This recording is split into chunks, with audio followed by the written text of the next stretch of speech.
오늘은 디모데후서 3장 14절에서 17절 말씀을 가지고 너는 배우고 확신한 일에 거하라는 제목으로 여러분과 함께 말씀을 나누겠습니다. 디모데후서는 전에도 소개했던 것처럼 사도 바울이 영적인 아들인 디모데에게 보내는 두 번째 편지입니다.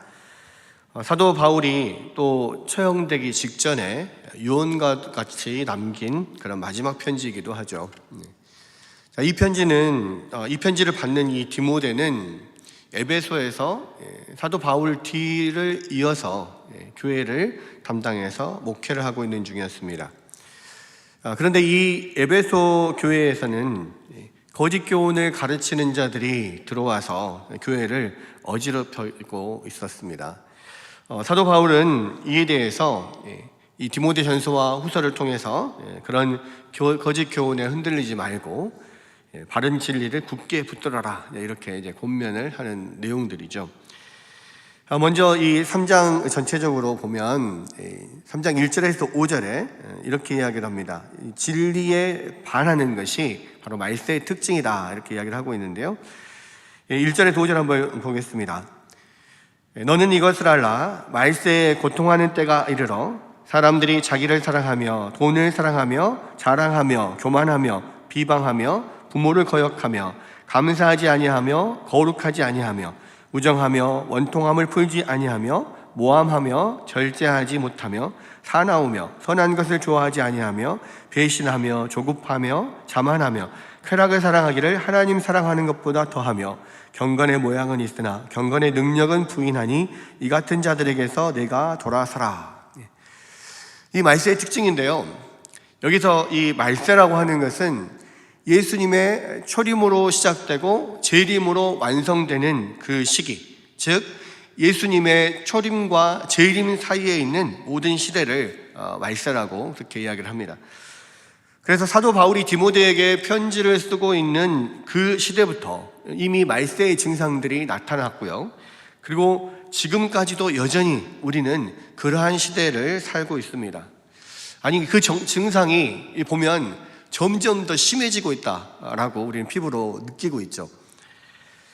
12절에 보면은요, 그러한 때에는 무릇 그리스도 예수 안에서 경건하게 살고자 하는 자는 박해를 받으리라, 이렇게 이야기를 합니다. 어쩌면요, 이것은 당연한 일일 수 있습니다.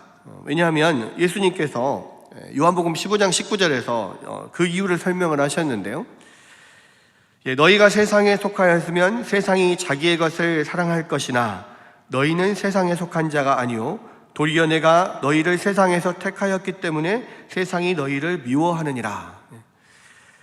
이 말씀에 보면 세상이 우리를 미워하는 이유가 무엇입니까? 한마디로 말하면 소속이 다르기 때문이에요. 그러니까 우리가 세상에 속해 있지 않고 예수님께 속해 있기 때문에 세상은 우리를 미워하고 핍박한다는 겁니다. 동물들은 본능적으로 자기 새끼는 사랑하고 남의 새끼는 미워해요. 그래서 뭐 동물의 왕국 막 이런 데 보면 맹수들이 막 자기 새끼 외에 다른 새끼가 막 오면은 가서 막 물어 죽이고 이런 것들도 많이 보죠. 그런데요, 이게 동물들에게만 나타나는 게 아닙니다. 인간 사회에도 동일하게 나타나요. 그래서 우리가 전에는 세상의 것으로서 세상에 속해 있었고 사탄의 소유였습니다. 그런데 우리가 예수 믿고 이 죄와 사망의 나라에서 옮겨져서 우리가 생명의 나라, 하나님의 나라로 옮겨진 그런 하나님의 자녀가 된 사람들이잖아요. 그러니까 세상의 입장에서는 자기 새끼를 뺏긴 거예요. 그리고 그 자신을 배신하고 다른 나라로, 하나님 나라로 간 그 새끼들이, 그 자식들이 얼마나 믿겠습니까? 여러분, 그래서 이와 같은 이유 때문에 세상은 우리를 미워하고 우리가 세상에서 핍박받는 것이 당연하다라고 예수님께서는 말씀하시는 거예요. 그런데 문제는 뭐냐면 우리가 세상의 미움을 받고 세상에서 핍박당할 것을 아시면서도 예수님께서 우리를 그 세상 속으로 보내셨다는 겁니다. 요한복음 17장 14절에서 19절을 보면 이렇게 나와 있는데요, 내가 아버지의 말씀을 그들에게 주었사오매 그들이 세상을 미워하였사오니 이는 내가 세상에 속하지 아니함 같이 그들도 세상에 속하지 아니함으로 인함이니이다. 15절 내가 비옵는 것은 그들을 세상에서 데려가시기를 위함이 아니요 다만 악에 빠지지 않게 보존하시기를 위함이니이다. 내가 세상에 속하지 아니함 같이 그들도 세상에 속하지 아니하였사옵나이다. 그들을 진리로 거룩하게 하옵소서. 아버지의 말씀은 진리니이다. 아버지께서 나를 세상에 보내신 것 같이 나도 그들을 세상에 보내었고 또 그들을 위하여 내가 나를 거룩하게 하오니 이는 그들도 진리로 거룩함을 얻게 하려 함이니이다.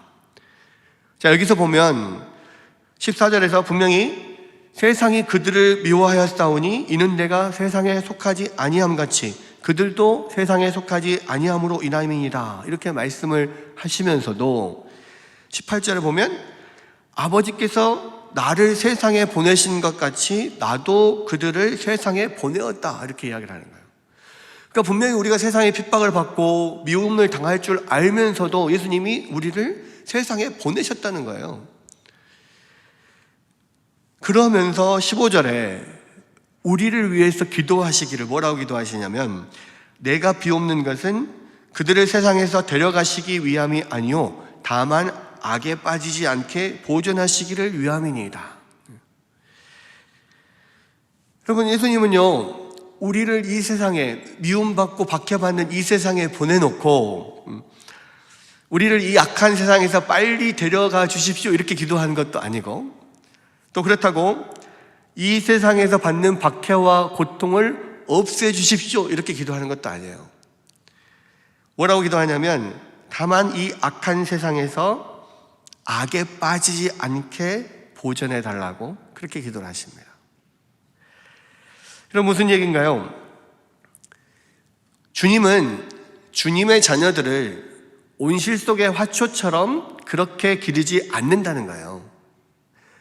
밖으로 내보내서 북풍 한설이 몰아치는 그러한 곳으로 보내서 그곳에서 그런 비바람을 맞고 견뎌내어서 아름들이 큰 나무로 자라도록 그렇게 세상 속으로 보내서 시련을 당하고 또 그곳에서 연단을 받도록 그렇게 우리를 보내셨다는 겁니다.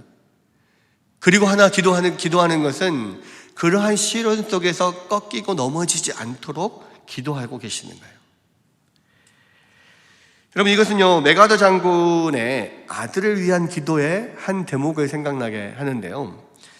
메가더 장군이 아들을 위한 기도라는 기도문을 그렇게 유명한 기도문을 작성을 했는데 거기에 보면 이런 내용이 있습니다. 첫머리에 오 주여 저의 자식이 이런 사람이 되게 하소서 이렇게 하고요. 중간 부분에 내가 기도하오니 그를 쉽고 안락한 길로 인도하지 마시고 고난과 도전의 긴장과 자극 속으로 이끌어 주소서. 폭풍 속에서 의연히 서 있는 법을 배우게 하시고 실패한 이들에 대한 연민을 배우게 하소서. 멋지죠?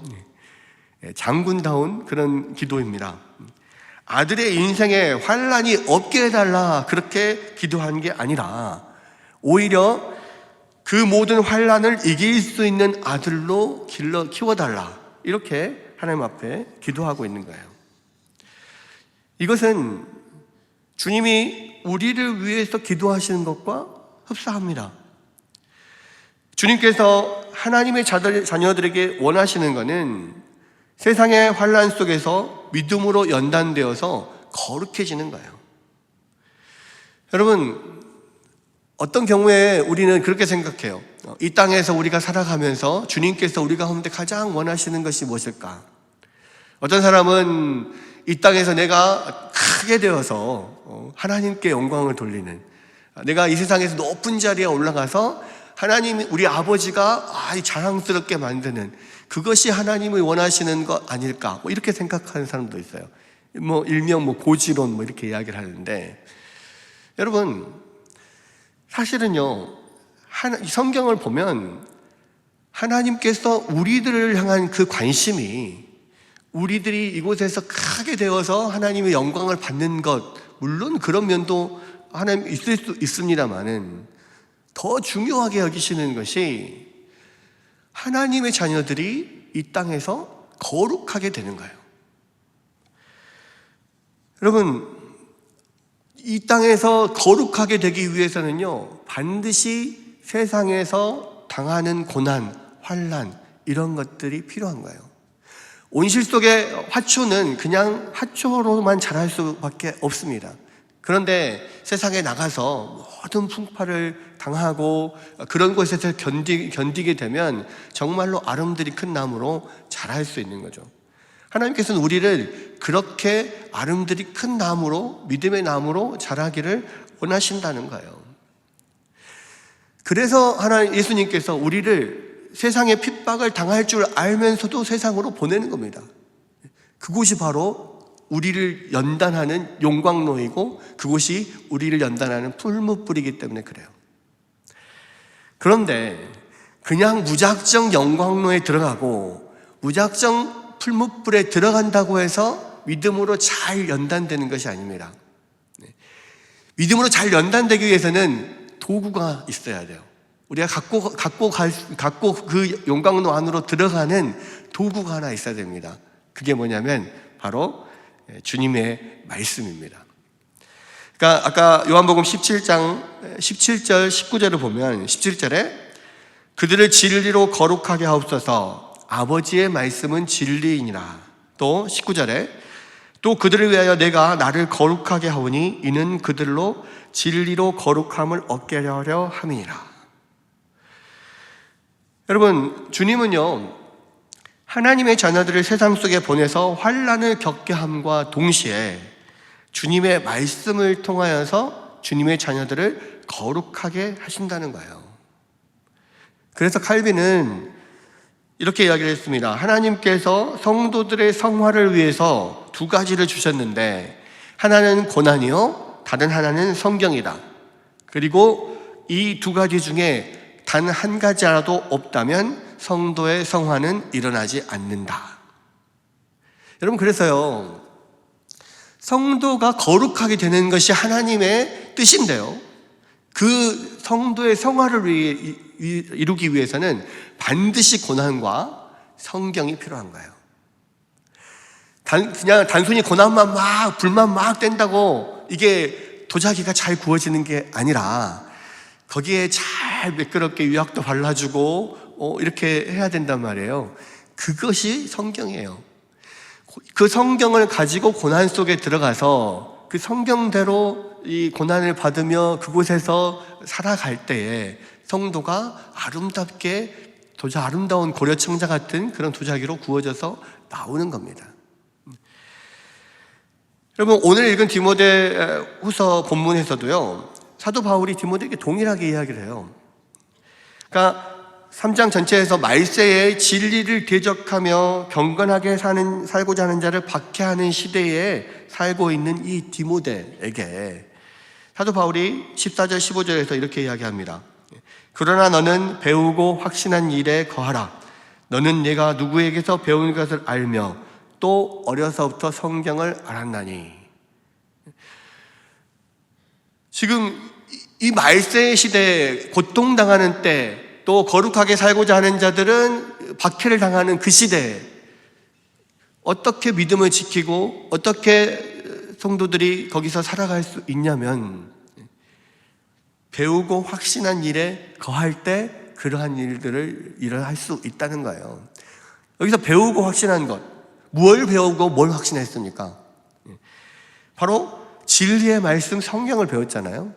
디모데는 어려서부터 경건한 어머니 유니게와 그 외조모 로이스로부터 어려서부터 성경 말씀을 배웠어요. 그리고 사도 바울에게 집중적으로 체계적인 말씀의 교육을 받았습니다. 그 배운 것을 확신하고 그리고 그것을 계속해서 붙들고 그 안에 거하여 살아가라는 겁니다. 여러분, 지금 사도 바울은요 이미 자기가 처형당할 날이 곧 다가오고 있다는 것을 알고 있어요. 그리고 세상은 네로 황제의 기독교 박해로 인하여서 많은 성도들이 지금 박해를 받고 있는 상황이에요. 그리고 교회에는 유대주의, 영주주의 이런 많은 이단들이 들어와서 굉장히 많은 성도들을 미혹하고 혼란케 하고 있는 그런 상황입니다. 그런 상황에서 지금 홀로 남겨질 영적인 아들 디모데에게 그런 상황에서 어떻게 우리의 믿음을 지키고 어떻게 교회를 보호할 수 있을 것인가, 거기에 대한 조언으로 너는 배우고 확신한 일에 거하라, 이렇게 이야기를 하는 겁니다. 여러분, 여기서 배우고 확신한 일은 부정과거형으로 되어 있어요. 그러니까 이미 그 전에 어려서부터는 어머니와 외조모로부터 성경을 배웠고 또 사도 바울로부터 이미 그 성경을 배웠습니다. 그리고 디모데는 그것을 진리라고 확신했죠. 그렇기 때문에 그 말씀을 위하여서 자기의 인생을 지금 건 거잖아요. 그 말씀을 위해서 지금 살고 있지 않습니까? 여러분, 우리가 이 말씀을 정말로 확신한다, 말씀을 믿는다는 것은 뭘로 나타나냐면요, 그 말씀에 자신의 인생을 걸 수 있냐 없느냐에 따라 달라지는 거예요. 정말로 말씀을 확신한다면 그 말씀에 자기 인생을 겁니다. 근데 지금 디모데는 그 말씀에 지금 인생을 걸었잖아요. 말씀을 열심히 배웠고 인생까지 걸었습니다. 그러면 더 이상 할 일이 없을 것 같은데 거기에 뭐라고 합니까? 배우고 확실한 일에 거하라는 거예요. 근데 이 거하라는 현재형으로 되어 있습니다. 현재 명령이에요. 그러니까 현재형으로 쓰인다는 것은 계속해서 지속적으로 반복적으로 계속하라는 겁니다. 말씀을 배웠고 그것을 확신해서 인생을 걸었습니다. 그럼 그것으로 끝이냐? 아니에요. 그 말씀을 붙들고 계속해서 그 안에서 살아가는 거예요. 그 말씀을 붙들고 계속해서 삶에서 치열하게 실천해 나가라는 겁니다. 그것이 세상을 이기는 성도의 힘이고 우리의 믿음을 지키고 교회를 지키는 힘이라는 거예요. 여러분, 이것은요, 현재 이 시대를 살아가는 우리에게도 동일하게 적용되는 말씀입니다. 디모데가 살던 시대나 지금 우리가 사는 시대가 전혀 다르지 않아요. 여기에서 나오는 말세의 특징들, 지금 이 시대에도 똑같지 않습니까? 말세에 고통하는 때가 이르러 사람들이 자기를 사랑하고 돈을 사랑하고 자랑하고 교만하고 비방하고 부모를 거역하고, 이런 일들이 지금은 옛날보다 훨씬 더 많이 일어나고 있죠. 또 믿음으로 살고자 하는 사람들, 거룩하게 살고자 하는 사람들은 이 세상에서 많은 핍박을 받고 있는 그런 시대예요. 이 시대에도 이 세상을 이기는 방법은 동일합니다. 배우고 확신한 일에 거하라.